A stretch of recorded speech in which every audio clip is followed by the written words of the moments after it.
Shalom, Bapak Ibu Jemaat yang terkasih, selamat pagi. Majelis Gereja POK mengucapkan selamat datang dan selamat beribadah secara daring, khususnya bagi Bapak Ibu yang baru pertama kali mengikuti ibadah Gereja POK Tanjung Sari. Apabila menginginkan informasi mengenai kegiatan seputar Gereja POK Tanjung Sari, dapat menghubungi Sekretaris Majelis Gereja.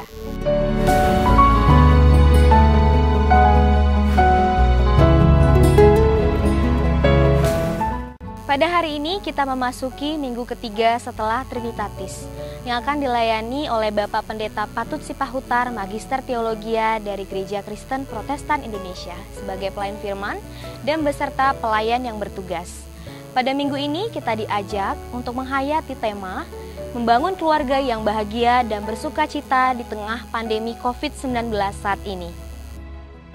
Bapak Ibu Jemaat yang terkasih dapat menyesuaikan ajakan berdiri maupun duduk selama tata ibadah berlangsung sesuai dengan keadaan.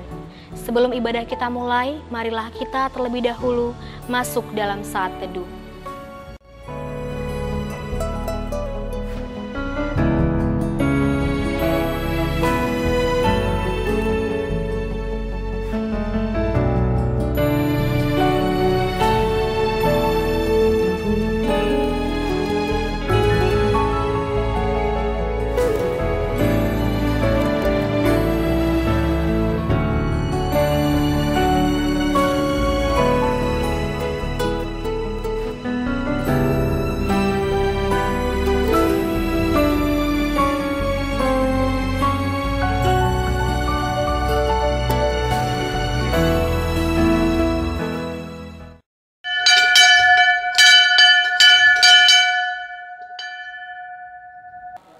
Untuk menyambut kebaktian kita pada hari ini, jemaat kami undang untuk bangkit berdiri, marilah kita angkat pujian Allah itu baik.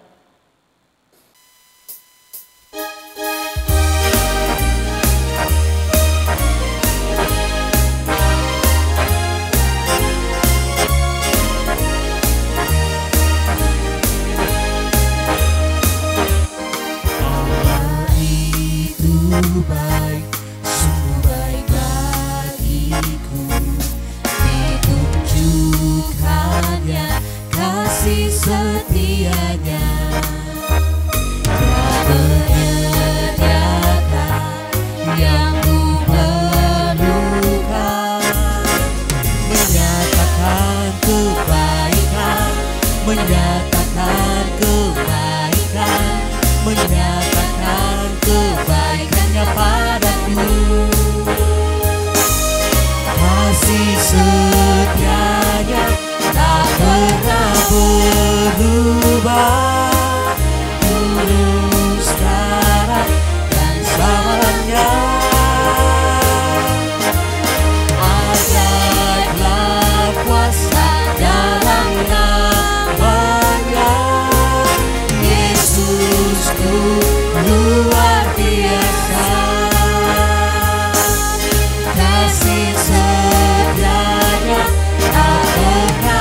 Kebaktian minggu ketiga setelah Trinitatis ini dimulai di dalam nama Allah Bapa dan nama anaknya Tuhan Yesus Kristus dan nama Roh Kudus yang menciptakan langit dan bumi.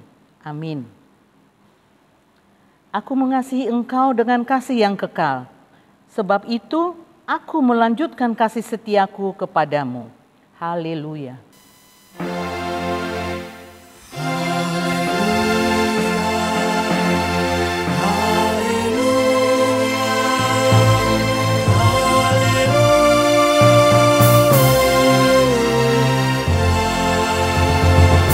Marilah kita berdoa. Ya Tuhan Allah yang Maha Kuasa, yang adalah awal dan akhir. Tuhan telah menjanjikan di dalam anak-Mu Tuhan Yesus Kristus, bahwa Engkau berkenan mengampuni dosa dan memberi pembenaran kepada kami, serta hidup yang kekal. Kasihanilah kami dan genapilah janji-Mu kepada kami. Bangunkan dan pimpinlah kami dengan Roh-Mu, supaya kami mencari pertolongan kepadamu pada waktu kesesakan. Kuatkanlah kami supaya tetap percaya kepada firman dan janji-Mu, agar memperoleh hidup yang kekal. Di dalam nama-Mu, Yesus Kristus Tuhan kami. Amin. Jemaat dipersilahkan duduk kembali. Marilah kita kembali mengangkat pujian dari Kidung Jemaat nomor 357 ayat 2 dan 4.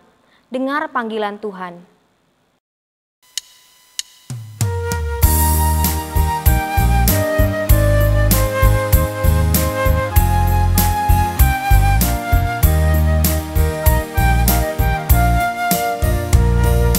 Nyatakanlah bakatmu, berilah kasih-Nya, amalkanlah karya-Mu bagi manusia. Ayat keempat.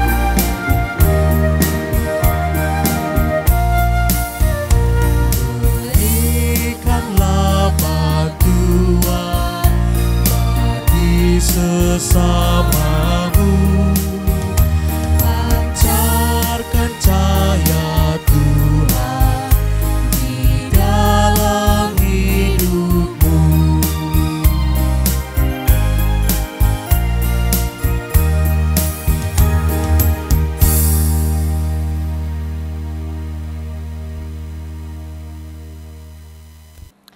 Saudara-saudari yang dikasihi Tuhan, marilah kita bersama-sama mendengarkan perintah hidup baru sebagai cerminan hidup kita sehari-hari yang tertulis dalam Filipi 2 ayatnya yang kedua yang berbunyi demikian. Karena itu sempurnakanlah sukacitaku dengan ini. Hendaklah kamu sehati sepikir dalam satu kasih, satu jiwa, satu tujuan. Kiranya Roh Kudus menolong kita mewujudkan kemuliaan Allah dalam hidup kita, di tengah-tengah masyarakat dan di seluruh dunia. Marilah kita sama-sama memohon. Ya Tuhan Allah, kuatkanlah kami untuk mampu melakukan firman-Mu. Amin.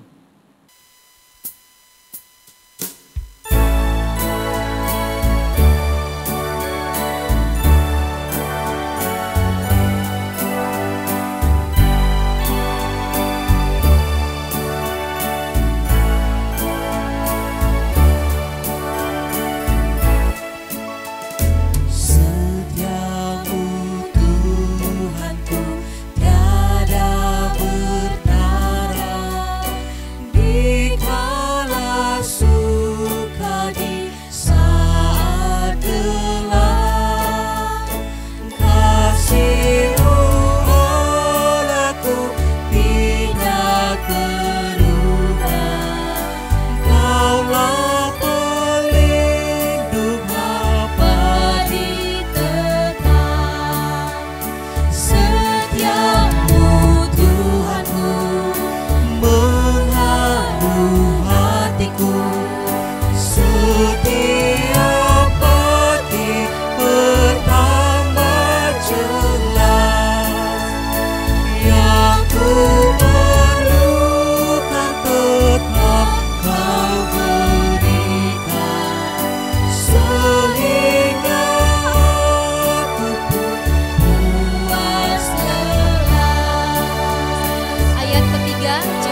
Saudara-saudari yang terkasih, Tuhan sudah memberitahukan hukum-Nya kepada kita. Kita sudah tahu apa yang Tuhan kehendaki untuk kita lakukan. Marilah kita sejenak merenungkan perbuatan-perbuatan kita dalam 1 minggu ini. Apakah yang kita lakukan itu sudah berkenan kepada Tuhan? Inilah saatnya kita mengakui segala kelemahan dan kelalaian kita melakukan hukum-Nya. Dengan menyesali dosa-dosamu, rendahkanlah hatimu dan akuilah segala dosamu di hadapan Tuhan. Berdoalah kepadanya.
Untuk menyambut firman Tuhan, marilah kita kembali mengangkat pujian Bapa yang kekal.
Marilah kita membaca firman Tuhan yang menjadi epistel sebagai pendahuluan khotbah yang terambil dari Kidung Agung 8 ayat 5 sampai dengan 7 yang kita bacakan secara responsoria. Saya akan membacakan ayatnya yang ganjil, Bapak Ibu akan membaca ayatnya yang genap. Kidung Agung 8 ayat 5 sampai dengan 7, demikian firman Tuhan. Siapakah dia yang muncul dari padang gurun, yang bersandar pada kekasihnya? Di bawah pohon apel kubangunkan engkau, di sanalah ibumu telah mengandung engkau. Di sanalah ia mengandung dan melahirkan engkau. Taruhlah aku seperti materai pada hatimu, seperti materai pada lenganmu, karena cinta kuat seperti maut, kegairahan gigih seperti dunia orang mati. Nyalanya adalah nyala api, seperti nyala api Tuhan. Air yang banyak tak dapat memadamkan cinta, sungai-sungai tak dapat menghanyutkannya, sekalipun orang memberi segala harta benda rumahnya untuk cinta, namun ia pasti akan dihina. Berbahagialah setiap orang yang mendengarkan firman Tuhan, yang memelihara dan yang melakukannya di dalam kehidupannya sehari-hari. Amin. Sebelum kita mengikrarkan pengakuan iman rasuli, marilah kita kembali mengangkat pujian seperti Bapa sayang anaknya.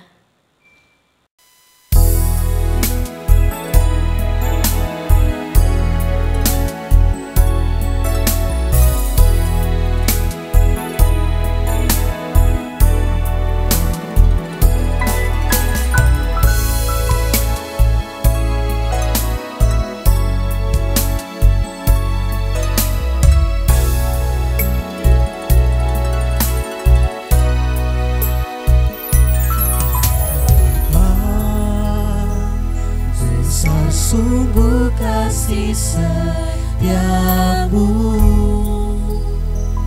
nyata sungguh perlindunganmu, tak satu kuasa mampu pisahkan aku dari kasih-Mu.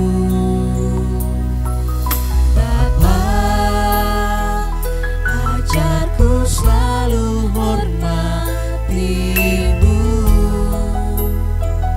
ajarku turut perintah-Mu, berikan ku hati untuk menyembah-Mu dan bersyukur setiap waktu, seperti Bapa sayang anaknya. Demikianlah Engkau mengasihiku, Kau jadikan biji mata-Mu, Kau berikan semua yang ada padamu, seperti Bapa sayang anaknya. Demikianlah Kau menuntun langkahku hari depan.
Umat Allah, marilah berdiri.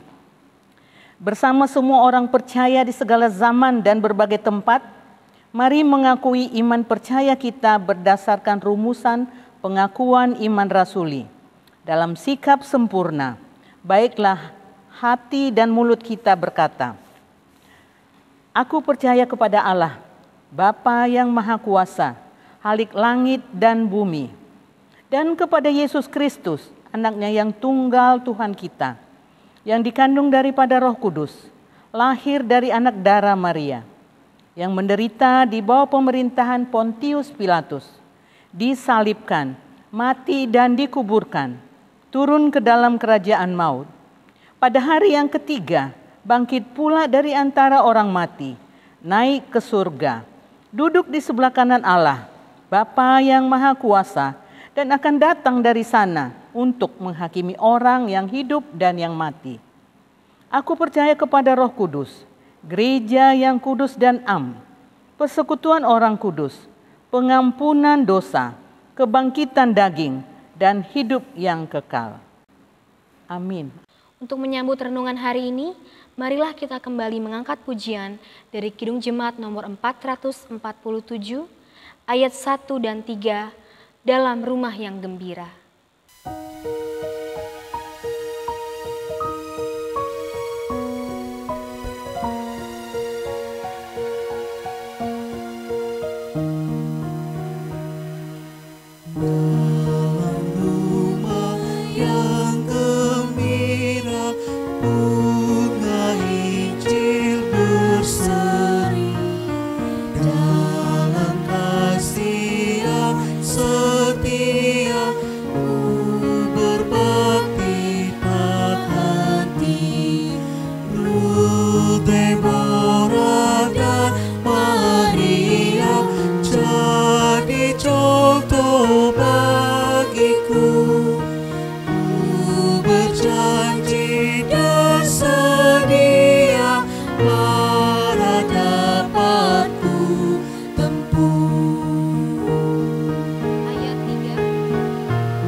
Untuk pembacaan dan pemberitaan firman Tuhan, marilah kita berdoa memohon pertolongan Roh Kudus.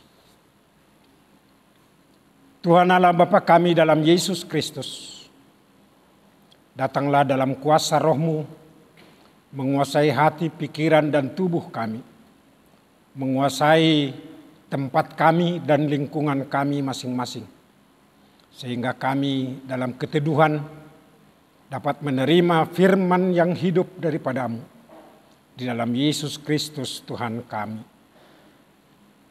Amin. Bapak, Ibu, saudara-saudara, jemaat Tuhan yang kekasih dan yang dikasihi oleh Tuhan kita Yesus Kristus.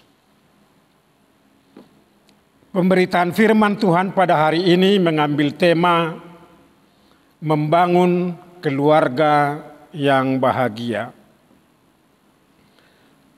Dan tema ini didasarkan kepada kitab Kolose pasal yang ketiga, ayat 18 sampai dengan ayat 21 demikian. Hai istri-istri, tunduklah kepada suamimu sebagaimana seharusnya di dalam Tuhan. Hai suami-suami, kasihilah istrimu dan janganlah berlaku kasar terhadap dia. Hai anak-anak, taatilah orang tuamu dalam segala hal, karena itulah yang indah di dalam Tuhan. Hai bapak-bapak, janganlah sakiti hati anakmu, supaya jangan tawar hatinya. Demikian pembacaan kita. Bapak, Ibu, saudara-saudara jemaat Tuhan yang kekasih, membangun keluarga bahagia. Kita di Indonesia dalam kehidupan keluarga mengenal istilah NKKBS. Norma keluarga kecil, bahagia, dan sejahtera. Keluarga bahagia dan sejahtera. Apa itu bahagia dan sejahtera? Keluarga sejahtera ada ukurannya, terutama ukuran dari sudut ekonomi dan kesehatan.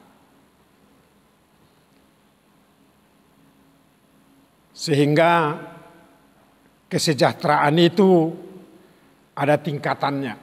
Ada yang disebut prasejahtera, ada yang sejahtera, ada yang kaya, ada yang mungkin betul-betul sejahtera secara ekonomi maupun dalam keadaan kesehatannya. Ada ukuran untuk kesejahteraan itu. Ada ambang batas yang dibuat secara objektif. Tetapi ini tidak menentukan bahagia atau tidak. Bahagia tidak diukur dari tingkat ekonomi. Bahagia itu bukan sesuatu yang boleh dikatakan ada ukuran objektif yang menentukan seseorang bahagia atau tidak. Mengapa? Karena bahagia itu adalah nilai relasional. Bahagia tidak ditentukan oleh jumlah uang, tetapi bahagia ditentukan oleh bagaimana cara kita, bagaimana sikap kita, bagaimana nilai yang kita pergunakan dalam mengelola dan mempergunakan uang itu. Bahagia adalah nilai relasional. Banyak orang kaya tetapi susah dan menderita. Malah banyak orang, misalnya para rohaniwan, memilih jalan hidup kemiskinan, bertapa, dan sejenisnya, justru untuk menikmati kebahagiaan. Bahagia adalah nilai relasional. Karena itu kita perlu memahami apa itu nilai dan kekuatan yang menggerakkan relasi kita. Relasi dengan segala sesuatu yang ada di luar diri kita. Bapak, Ibu, saudara-saudara yang kekasih di dalam Tuhan Yesus Kristus. Relasi kita dengan segala sesuatu yang ada di luar diri kita ada dua bentuk. Yang pertama, relasi dengan objek. Segala sesuatu yang ada di luar diri kita, kita jadikan sebagai objek. Kita perlakukan sebagai objek. Kita subjek, yang lain itu objek. Misalnya dalam mengelola tanah, pertanian, kita menggunakannya sebagai objek. Kita melakukan sesuatu terhadap barang itu kita perlakukan sebagai objek bagi kebutuhan diri kita sendiri. Dalam membangun relasi dengan objek ini, pada umumnya diperlukan pengetahuan dan teknologi. Perlu pengetahuan, perlu teknologi, mungkin perlu aturan-aturan dan sebagainya. Dalam mengelola objek itu bagi kebutuhan diri kita.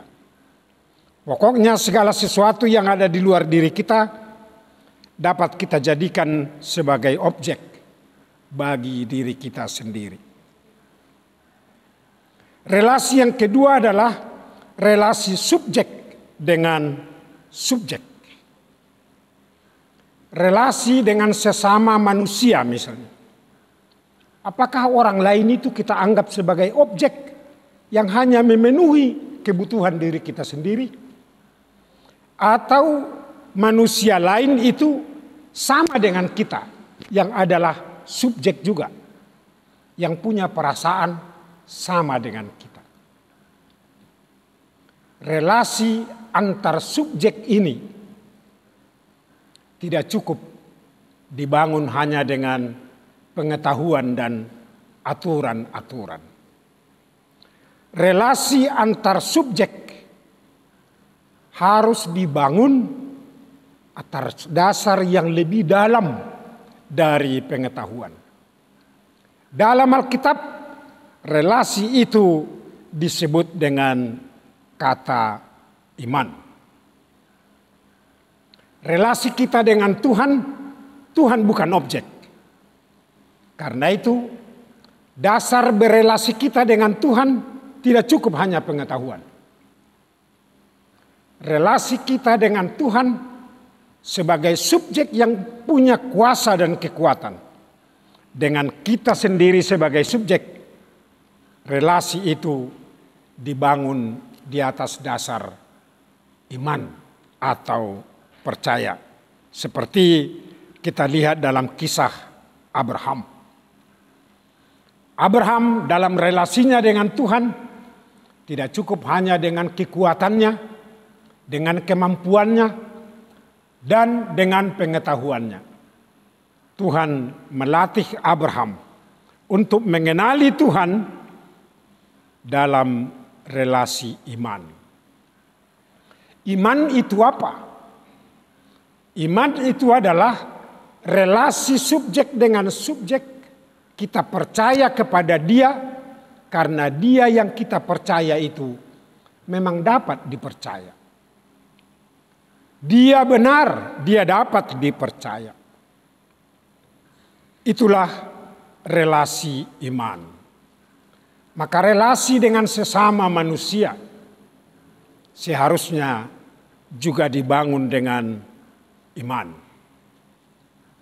Tidak cukup hanya dengan pengetahuan dan hukum-hukum, aturan-aturan atau tradisi yang ada. Itulah sebabnya dalam surat Kolose ini, Rasul Paulus pada pasal sebelumnya dan ayat-ayat sebelumnya, pasal 2, menyebutkan, janganlah kamu hanyut dibawa oleh ajaran-ajaran sesat yang berdasar kepada tradisi-tradisi nenek moyang semata, yang berdasar kepada hubungan-hubungan fisik lahiriah semata, yang berdasar kepada filsafat dan ilmu pengetahuan semata. Tetapi hidupmu harus dibangun di dalam iman. Beriman kepada Tuhan dan sebenarnya juga hubungan kita dengan sesama harus juga dibangun dengan iman. Orang beriman adalah sebenarnya orang yang dapat dipercaya. Jika orang menyebut dirinya orang percaya, maka dia juga seharusnya dapat dipercaya. Dengan Tuhan pun kita begitu. Kita menyebut diri, saya percaya kepada Tuhan, maka Tuhan mempercayakan sesuatu kepada kita. Artinya Tuhan juga percaya kepada kita. Karena Tuhan menganggap kita dapat dipercaya. Relasi dengan sesama manusia seharusnya dilakukan dengan relasi yang saling percaya dan saling dapat dipercaya. Saudara-saudara, atas dasar itulah Rasul Paulus membangun hidup orang Kristen. Firman yang kita baca tadi adalah untuk orang-orang Kristen, orang-orang yang beriman, yang memahami hidupnya tidak hanya sekedar oleh karena aturan, oleh karena tradisi, oleh karena ilmu pengetahuan, tetapi oleh karena iman kepada Kristus yang menjadi dasar hidup orang Kristen. Atas dasar itu, Rasul Paulus berbicara tentang keluarga bahagia. Keluarga bahagia. Pada pasal-pasal sebelumnya tadi, pasal 2 dari surat Kolose ini, mendahului nas kita ini, harus kita pahami bahwa keluarga bahagia itu adalah keluarga yang berdasar pada iman. Berdasar pada percaya dan saling percaya dan dapat dipercaya. Suami percaya kepada istri. Suami dapat dipercaya oleh istri. Istri percaya kepada suami dan istri dapat dipercaya oleh suami. Dengan dasar percaya dan saling percaya ini, di situ Rasul Paulus menyebut hal-hal yang praktis dalam membangun keluarga bahagia sebagaimana kita baca tadi dalam surat Kolose ini. Sebelum kita sampai ke sana, satu hal juga yang perlu kita ingat mengenai iman ini sebagai dasar hidup dari keluarga Kristen. Iman tentunya bukan sesuatu yang berdiri sendiri. Saya kira kita sudah harus memperluas atau memperdalam pemahaman kita dengan semboyan sola fide. Sola fide dalam arti hanya oleh iman. Rasul Paulus sebenarnya melihat bahwa iman itu adalah berada dalam relasi trilogi dengan pengharapan dan kasih. 1 Korintus 13 ayat 13. Ada 3 yang kekal. Ada 3 yang tetap. Iman, pengharapan, dan kasih. Artinya iman tidak boleh berdiri sendiri. Saya orang beriman. Orang beriman haruslah orang yang berpengharapan. Orang yang beriman adalah juga orang yang mengasihi. Maka kehidupan Kristen, terutama keluarga Kristen, yang berdasar pada iman, juga sebenarnya harus berdasar pada pengharapan. Bahwa perkawinan dan keluarga itu tidak hanya untuk hari ini, tapi juga untuk hari yang akan datang. Dia harus menjalaninya dengan penuh pengharapan kepada masa depan. Dalam istilah yang lain, pengharapan ini disebutkan dalam Alkitab dengan kata setia.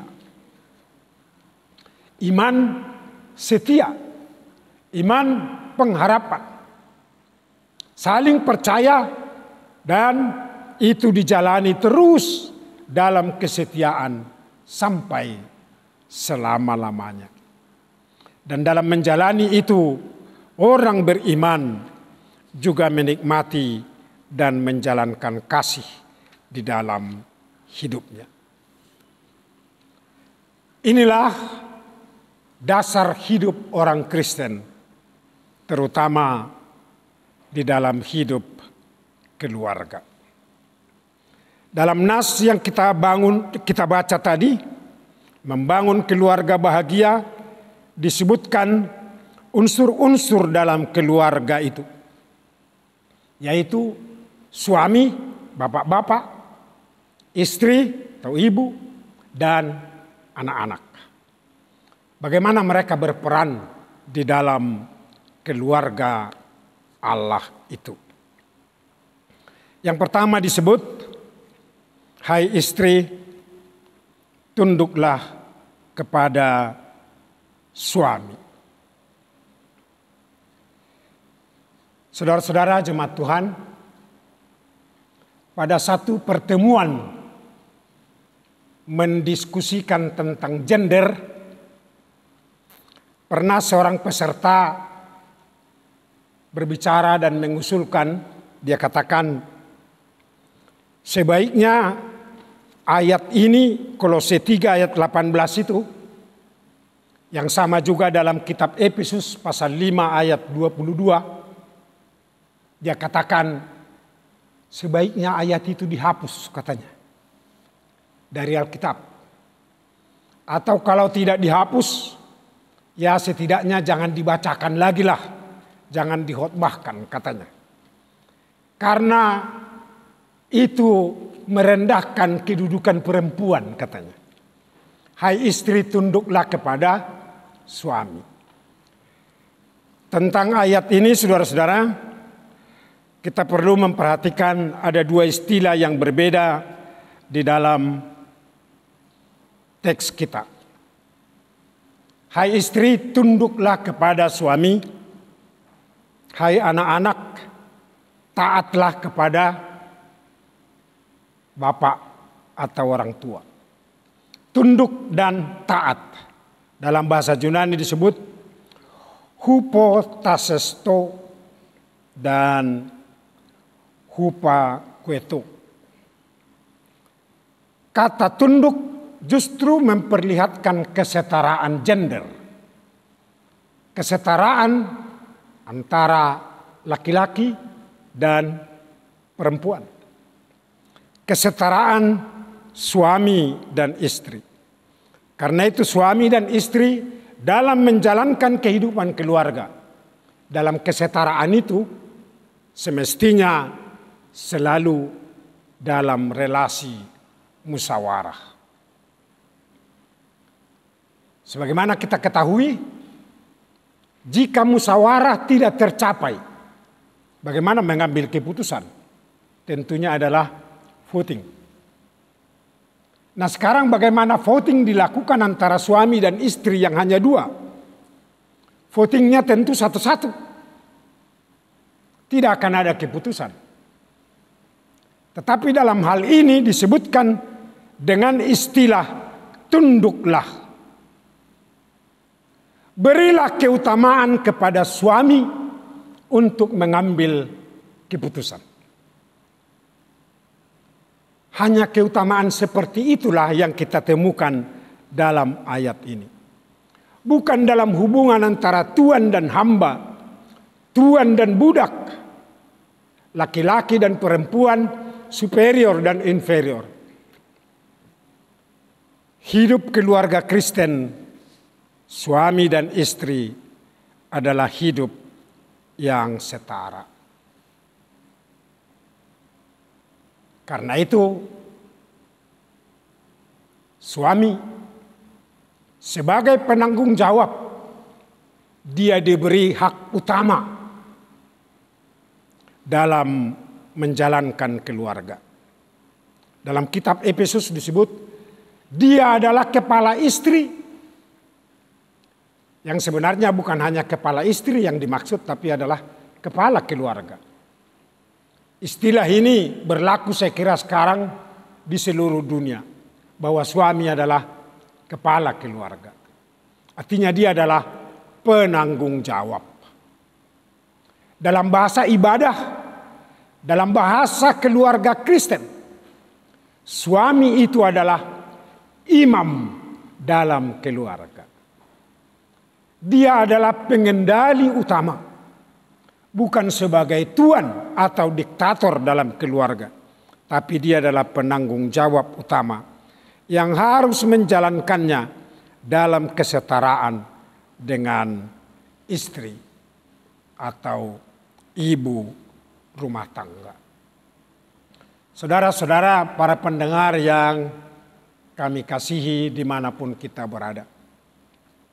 Selain pandemi COVID ini menjadi tantangan yang melelahkan dan mungkin membuat kita juga kadang-kadang sudah bosan atau kesal. Tetapi biarlah dengan stay at home, berada di rumah bersama-sama dengan keluarga. Mungkin para suami, para bapak dalam keluarga boleh dan dapat lebih menghayati dan menjalankan fungsinya sebagai imam dalam keluarga. Keluarga, keberhasilan keluarga tidak ditentukan oleh terutama banyaknya uang yang diperoleh oleh suami atau istri. Uang itu kita perlu. Kebutuhan ekonomi wajib ada dalam keluarga. Tetapi keberhasilan keluarga adalah tanggung jawab. Tanggung jawab sebagai kepala keluarga. Dan itu yang ditekankan kepada suami. Hai suami, kasihilah istrimu. Kasihilah istrimu. Jika dia adalah imam, maka dia adalah sebenarnya meniru keimaman Kristus. Mengorbankan diri bagi keluarga. Mengorbankan diri. Tidak hanya berlelah untuk mencari kebutuhan-kebutuhan atau materi-materi yang bersifat ekonomi. Tetapi berlelah dalam mengasihi dan dalam memikul tanggung jawab sebagai imam, sebagai kepala keluarga yang harus mengasihi semua. Kasih yang benar adalah kasih yang mengorbankan diri, kata Tuhan Yesus dalam Injil Yohanes. Yang ketiga disebut, hai anak-anak, taatlah kepada bapa, kepada orang tuamu dalam segala hal. Tanpa kecuali. Mengapa? Karena orang tua diandaikan adalah penanggung jawab dalam keluarga. Rumah masing-masing adalah tempat bagi anak-anak untuk memperoleh segala sesuatu. Memperoleh kebutuhan hidupnya, memperoleh pendidikan bagi hidupnya.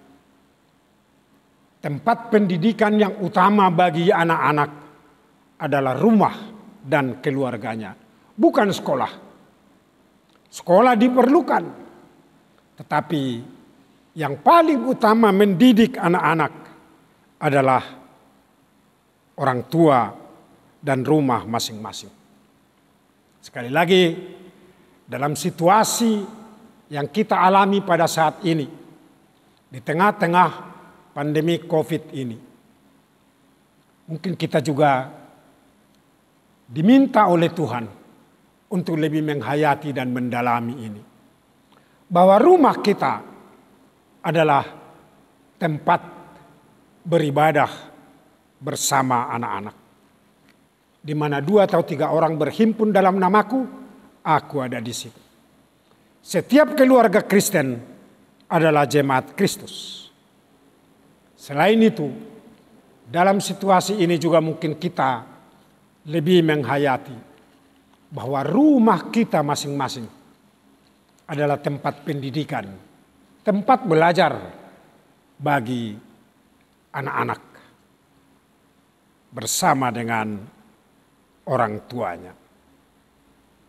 Tidak ada anak kalimat yang menyebutkan anak-anak tidak taat kepada orang tua. Dalam segala hal. Karena itulah yang indah di mata Tuhan.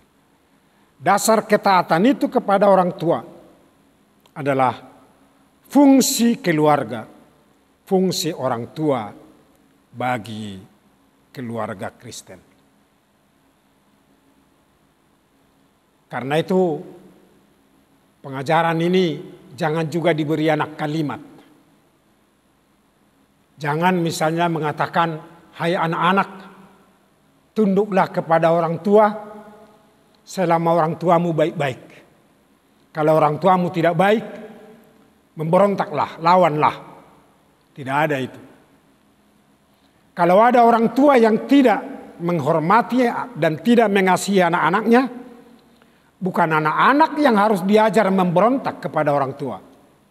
Orang tuanya yang harus dinasihati supaya menjalankan tugasnya sebagai orang tua terhadap anak-anak. Karena itu pada ayat yang keempat tadi, ayat 21, kembali disebutkan kepada bapak-bapak. Hai bapak-bapak, jangan sakiti hati anakmu supaya jangan tawar hatinya.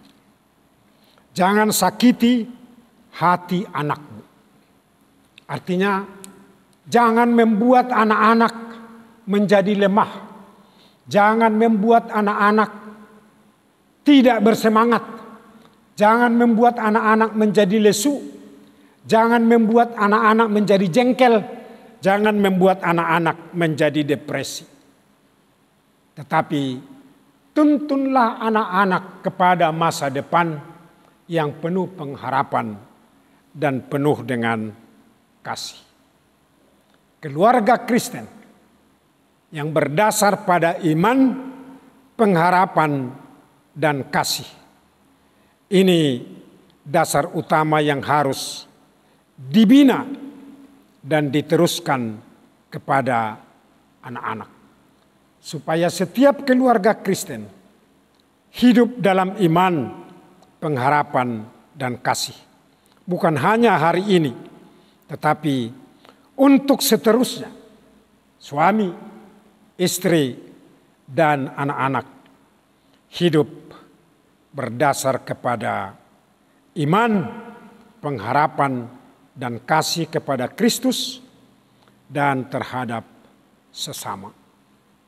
Keluarga adalah persekutuan yang diberikan oleh Tuhan bagi kita untuk menikmati tanda-tanda kehadiran kerajaan Allah di bumi ini.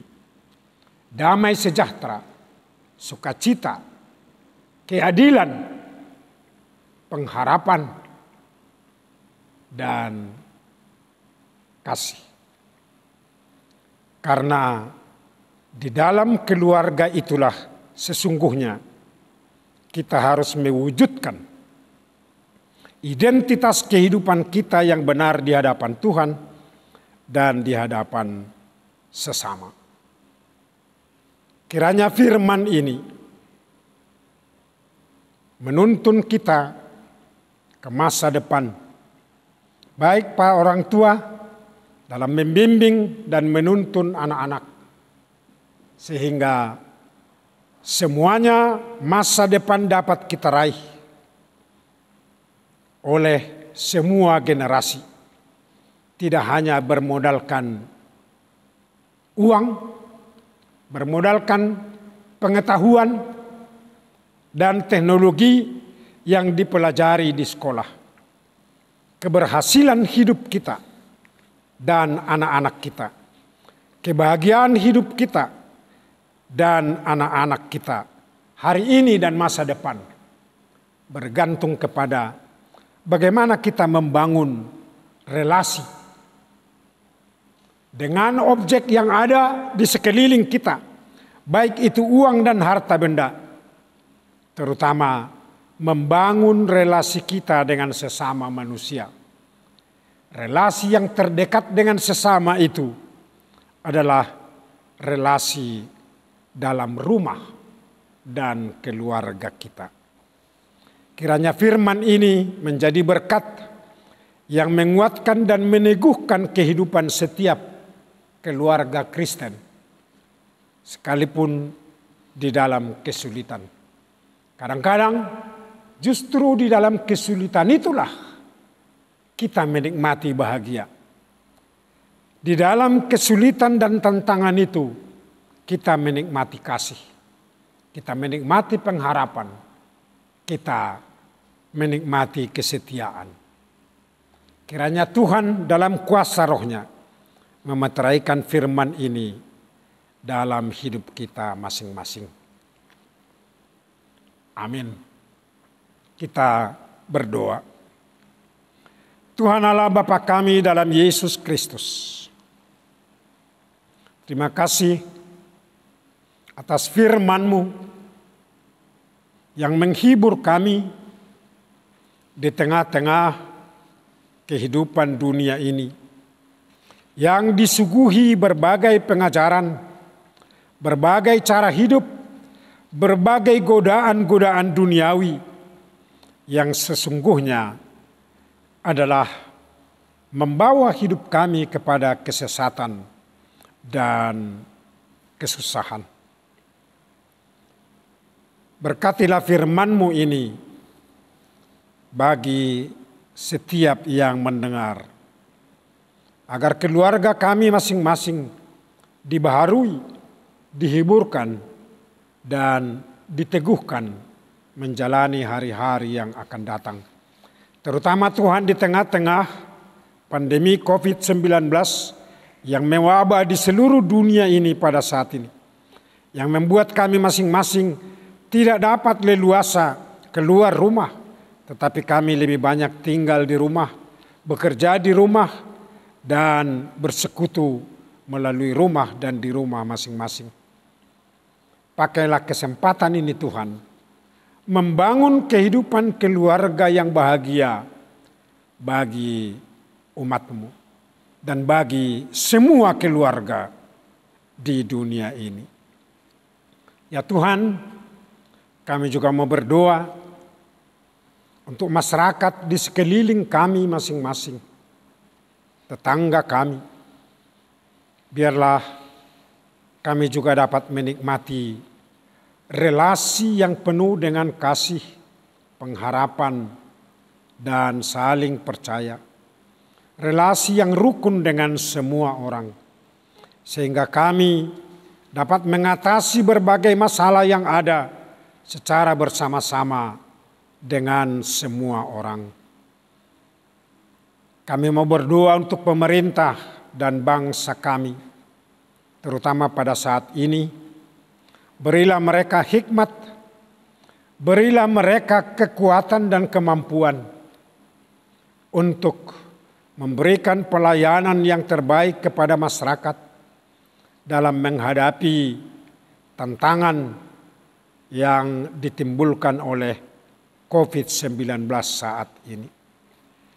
Berilah juga pengertian dan ketaatan kepada masyarakat kami di Indonesia ini untuk mematuhi protokol yang ada, sehingga kami saling mengasihi, saling peduli satu dengan yang lain dalam menghindarkan virus corona dari kehidupan setiap orang. Bapa yang baik dalam Tuhan Yesus Kristus, Kami juga mau berdoa bagi gerejamu. Biarlah Engkau memberi kekuatan dan memberi hikmat, memberi kemampuan untuk tetap memberitakan dan melayankan kasih-Mu di tengah-tengah dunia pada saat ini dalam keadaan yang penuh tantangan ini. Kami mau berdoa untuk warga jemaat di POUK ini yang sakit, kiranya Tuhan menjamah dan beserta dengan mereka. Beri mereka kesembuhan jasmani dan rohani, sehingga dapat menikmati kehidupan sehari-hari dengan sukacita dan damai sejahtera. Kami mau berdoa untuk para perawat, para medis, dan orang-orang yang melakukan pelayanan terhadap penderita COVID-19 pada saat ini. Kiranya mereka dapat menjalankan tugasnya dengan penuh kasih, tidak memperlakukan orang-orang yang terpapar virus sebagai objek dari pekerjaan mereka, tetapi sebagai subjek yang membutuhkan kasih, membutuhkan persahabatan, yang membutuhkan pertolongan sebagai sesama. Terima kasih Tuhan, Engkau yang pengasih dan pemurah. Dengarlah doa kami di dalam Yesus Kristus, Tuhan dan Juru Selamat kami. Amin. Bapak, Ibu, saudara-saudara, jemaat yang kekasih, sekarang diberikan kesempatan untuk memberikan persembahan syukur kita kepada Tuhan, dasari oleh firman Tuhan dari 2 Korintus 9 ayat 7. Hendaklah masing-masing memberikan menurut kerelaan hatinya, jangan dengan sedih hati atau karena paksaan. Sebab Allah mengasihi orang yang memberi dengan sukacita. Sambil mengumpulkan persembahan, marilah kita angkat pujian dari Hidup Jemaat nomor 289 ayat 3 dan 8, Tuhan Pencipta Semesta.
Kita berdoa menyerahkan persembahan kita kepada Tuhan. Allah yang Maha Murah, ungkapan syukur atas berkat yang Tuhan limpahkan kami nyatakan melalui persembahan yang telah terkumpul ini. Jadikanlah persembahan ini sebagai berkat yang dapat menunjang penata layanan di gereja dan dapat menopang tugas kesaksian gereja di tengah dunia.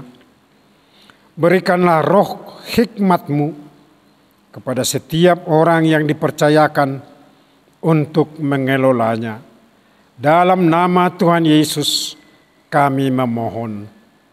Amin.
Mari kita sama-sama berdoa dengan doa Bapa kami yang diajarkan oleh Tuhan Yesus.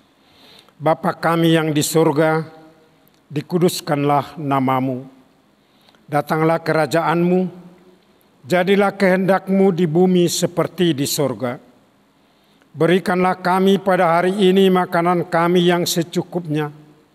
Dan ampunilah kami akan kesalahan kami, seperti kami juga mengampuni orang yang bersalah kepada kami. Dan janganlah membawa kami ke dalam pencobaan, tetapi lepaskanlah kami daripada yang jahat.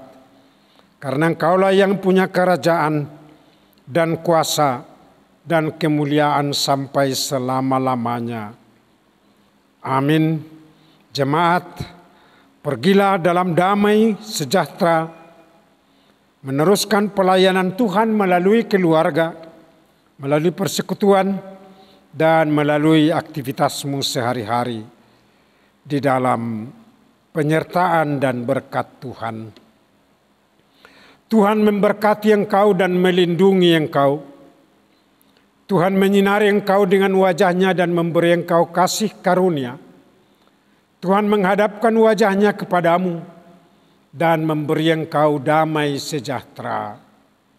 Amin.